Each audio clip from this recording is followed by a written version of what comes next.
इस न्यूज के प्रायोजक हैं Balaji academy, PSC coaching centre, पड़ाव चौक, मुंगेली। वर्तमान में छत्तीसगढ़ प्रदेश में सरकार के खिलाफ प्रदर्शन सहित हड़ताल का दौर चल रहा है। विभिन्न शासकीय व अशासकीय संगठनों द्वारा अपनी मांगों के चलते वर्तमान सरकार के खिलाफ आंदोलन किए जाने से कहीं न कहीं सरकार की चुनावी झुनझुने की पोल खुलते दिखाई पड़ रही है। प्रदेश में चल रहे आंदोलन के इस दौर में चतुर्थ कर्मचारी संघ भी मैदान में उतर आए हैं।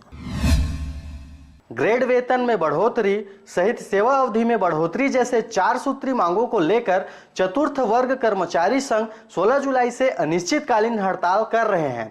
हड़ताल के एक हफ्ते बाद भी शासन द्वारा जवाब नहीं मिलने से नाराज चतुर्थ वर्ग कर्मचारी संघ द्वारा कलेक्टर परिसर से लेकर पुराना बस स्टैंड तक नगर भ्रमण करते रैली निकाला गया।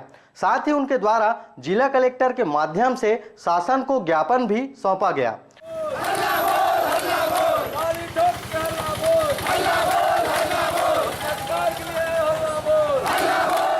एक रैली के माध्यम से माननीय कलेक्टर महोदय के माध्यम से माननीय मुख्यमंत्री जी और मुख्य सचिव को ज्ञापन सौंपेंगे।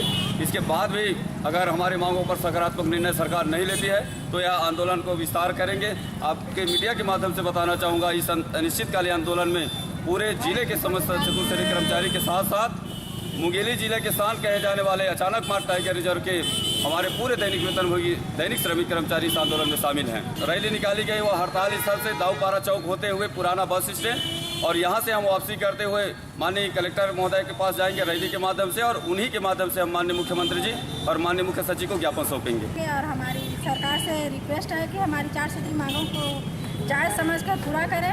यही हम सरकार से न्याय मांगते हैं और अपने न्याय के प्रति हर किसी अभी भी हमारी सरकार हमारी न्याय पे निर्णय नहीं ले रही है तो हमारे भी। मुंगेली से कैलाश कुमार की रिपोर्ट, आरजे रमझाझर।